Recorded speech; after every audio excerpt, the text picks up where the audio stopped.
War between 1957 and 1991 was an incredibly unstable period of geopolitical tension between the world's two global superpowers, the United States of America and its Western Bloc, and the Union of Soviet Socialist Republics and its Eastern Bloc. Throughout history, few events have truly shaken the world to its core and frightened its people, as the nuclear arms race did. Today, we'll be looking at the nuclear arms race and the chain of events that spiraled within it.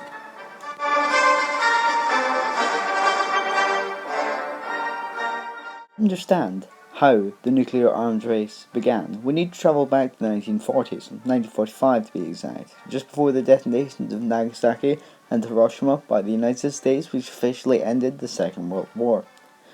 Now, the first country to develop nuclear weapons was, of course, the United States of America, and this was kept incredibly classified. Not even Roosevelt's Vice President Harry Truman knew. The United States really only told their ally Britain that they owned these atomic weapons, and they were determined to keep them secret from their Soviet allies and the Axis. The United States did not publicly admit that they actually possessed these nuclear weapons until July 24, 1945, when Winston Churchill, Harry S. Truman, and Joseph Stalin were at the Potsdam Conference. However, Stalin actually already knew that the US had these weapons, as two members of the Manhattan Project, the project to create the atom bomb, were actually Soviet agents, Theodore Halls and Klaus Fuchs to be exact. In 1945, on Truman's orders, 2 atomic bombs were dropped on Japanese cities.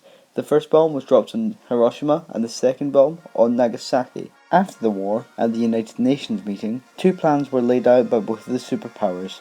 The Soviets proposed total nuclear disarmament, and the US proposed the Marshall Plan, or that there should be an international authority that controls all dangerous atomic activities.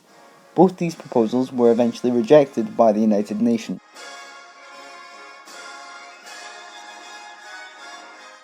1946, during a famous speech by the British Prime Minister while in America, he says the famous quote that kicks off the Cold War: "From Stettin in the Baltic to the Trieste in the Adriatic, an Iron Curtain has descended across the continent." In 1949, US scientists discovered something incredibly unsettling, something that shocked the entirety of Western Europe. The Soviets had successfully detonated their first nuclear weapon, which was more or less a copy of the Fat Man dropped on Japan. This would mark the Soviet Union as a nuclear weapon possessing state. March 1st, 1954, the US conducted the Castle Bravo test, which tested another hydrogen bomb over Bikini Atoll in the Marshall Islands. Scientists significantly underestimated the size of the bomb, thinking it would only yield 5 megatons. However, it yielded 14.8 megatons. This is currently the largest nuclear explosion ever tested by the US. The explosion was so large that nuclear fallout exposed to residents up to 300 miles away were exposed to a significant amount of radiation. Important to note that merely possessing these nuclear weapons was not enough. They actually needed to acquire the power to transport them across massive amounts of distance. And it wasn't until 1957 that both the US and the Soviets developed and tested their first intercontinental ballistic missiles.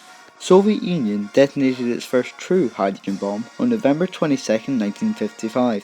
Which had a yield of 1.6 megatons. On October 30, 1961, the Soviets detonated another hydrogen bomb named the Tsar Bomba, or King of Bombs in Russian.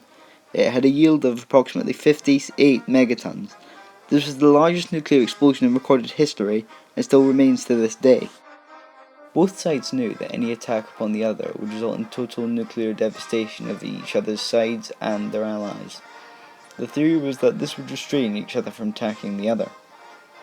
Tension was greatly increased by the ever-worsening threat of nuclear annihilation.